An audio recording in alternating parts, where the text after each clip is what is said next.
right, we're back with the Weekend Journal. My gosh, the end of May already. Can you believe it?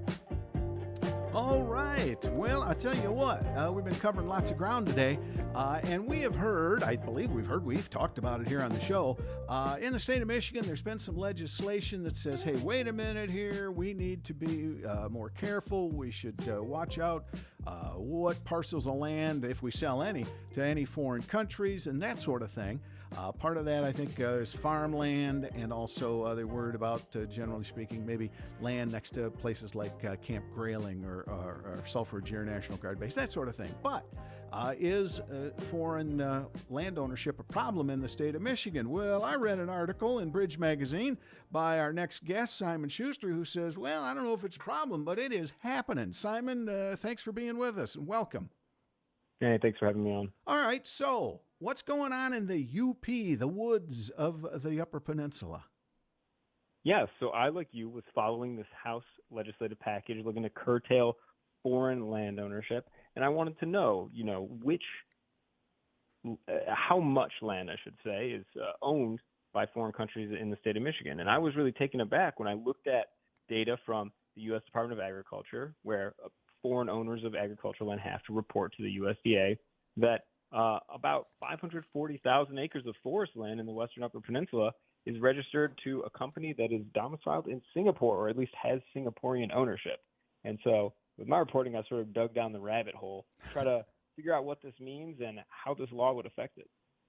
And so I guess in theory, now, first of all, Singapore seems like an unusual destination for somebody who wants to own forest land in the Upper Peninsula. According to your articles, there's another company or companies that are actually behind that are kind of using that as a shell corporation. Is that the right terminology? That's right, yeah. So the land is actually controlled by a global private equity firm called the Royin Group. Michigan forest land that's being, in production for timber has been bought up by private equity firms over the past few decades. And this one's no different. They're based in Boston, but they did report to the USDA that they have ownership in Singapore. And so what I tried to illustrate through my reporting is that while we can sort of try to get folks to voluntarily register with the state if this legislation becomes law and say that, that I have foreign ownership here, I was able to determine through this paper trail how easy it is to mask foreign ownership. While they say that that these shell companies that control this foreign land, that control this UP forest land, does have foreign ownership, really, we don't necessarily know who those owners are, if they are Singaporean or not, or simply folks from another country who have their own business based in Singapore. Sure. But what's funny is it's actually owned, if you follow and it's all true, a company in Boston. So, why go through the Singaporean thing? Is there something that, is it with taxes or why would they go through Singapore? Yeah, so Singapore is increasingly a magnet for foreign investment, foreign capital. It's as tensions have gotten worse with China, with the Chinese Communist Party's more or less takeover of the previously autonomous Hong Kong, Singapore has become sort of the financial center of Southeast Asia. And so we see a lot of capital from other countries in Southeast Asia, but also from China coming in and investing and using Singapore as a sort of tax-advantaged vehicle to pool their wealth and invest.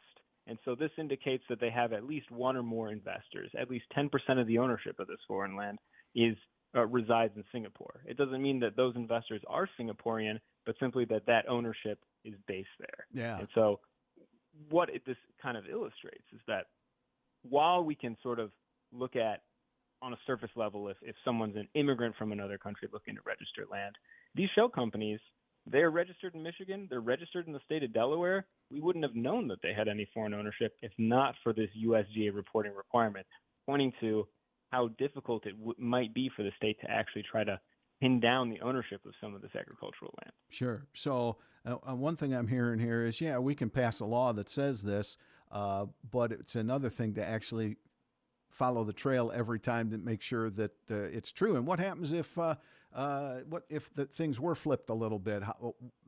Do you know, does the law or potential law, the bill that's going through, is there any type of punishment or something if a foreign entity would buy land in the state of Michigan? I can't speak to that off the top of my head, Okay. but I will say that the difficulty in the federal that there's also difficulty at the federal level with these reporting requirements. These records only exist in paper at the U.S. Department of Agriculture office and has been modernized in decades. So there's bipartisan legislation in Congress that wants to sort of make this process a little bit more rigorous. But again, the reporting only goes through 3 layers of ownership. So while this is something that like we're looking to solve on the state level, this is a complex problem that's dogged the international finance sector for years, if not decades. Listeners might know about the Panama Papers back in 2015, showing how royals from other countries were hiding all their wealth in these different chateaus in France.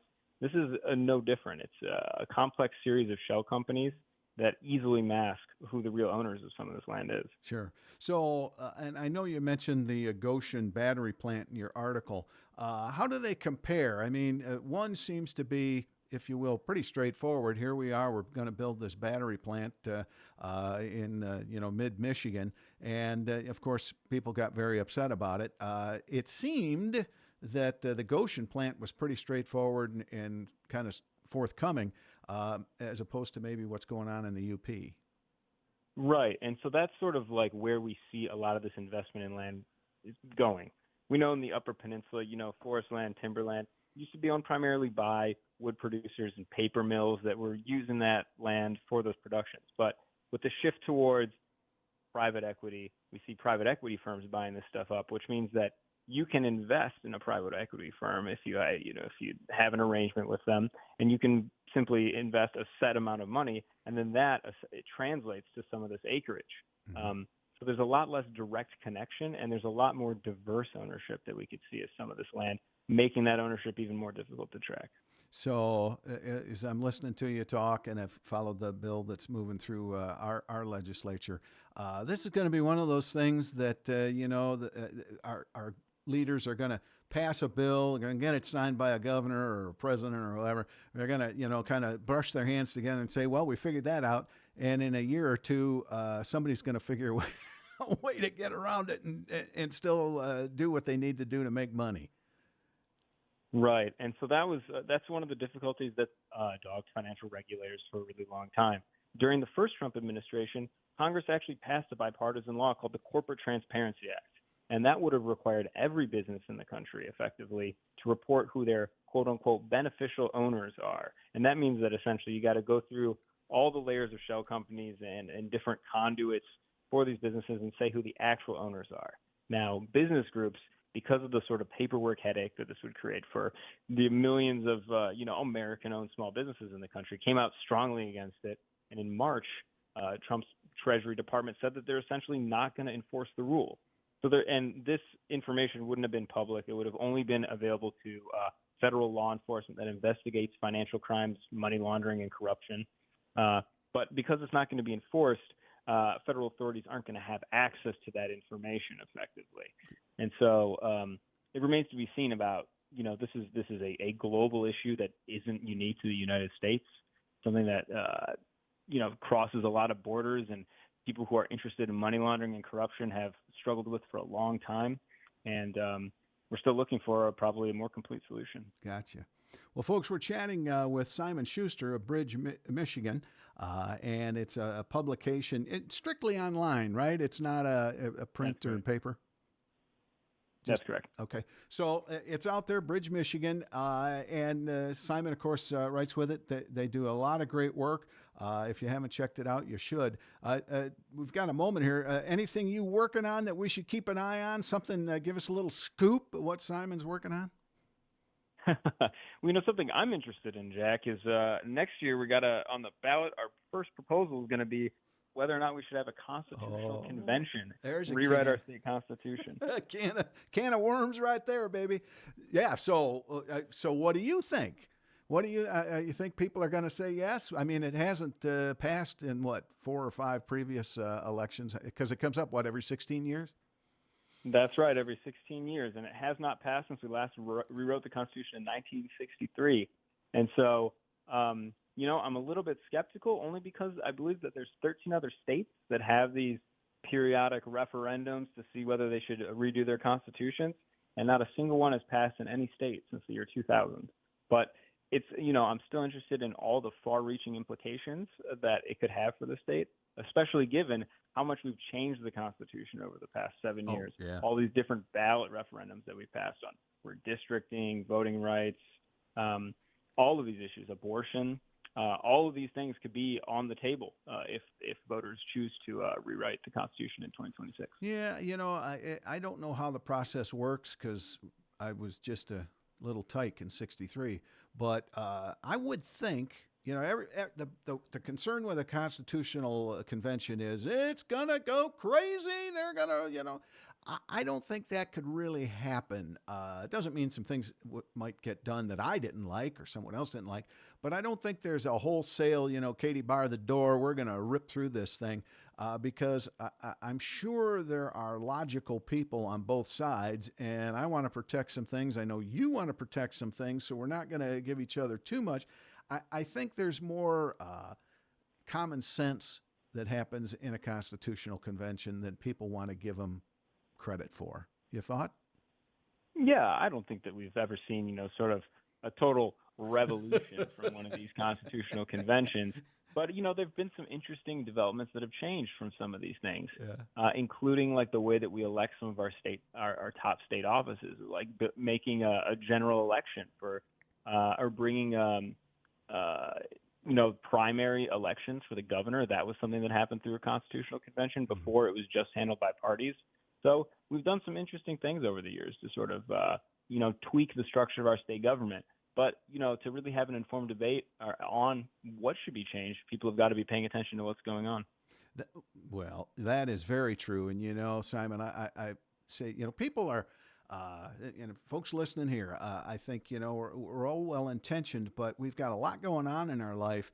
And sometimes, politics, there's that glowing headline or two that catch people's eyes, but there's so much other stuff going on that is just as important. It's just not as flashy, and people just don't have time to maybe pay and give as much attention as they should. That's why I'm doing what I'm doing, and that's why you do what you do. So it's our challenge to get out there and inform the folks, isn't it? Absolutely. I mean, with so much going on fast and furious at the national and global levels these days, it's hard not to get overwhelmed with that. But in terms of the things that are going to impact listeners' lives most directly, what happens at the state level, what happens at their local municipalities, probably about some of the biggest. Amen. I don't think people, the 24-hour news channel has us all mesmerized, but when it's Lansing and, as you said, your township or city hall, that really probably play the most important part. Simon, thanks for being with us. Bridge Magazine, you've got columns popping up in there all the time, don't you? Yeah, every day. Every day. He's a busy man. Simon, thanks. We'll have you back on, or if you've got a good story, let me know and we'll talk about it, okay? Thanks so much for having me. You betcha. Simon Schuster, Bridge Magazine, the Weekend Journal on News Talk 580 WTCM. Have a great week. It's a great day to be alive, folks.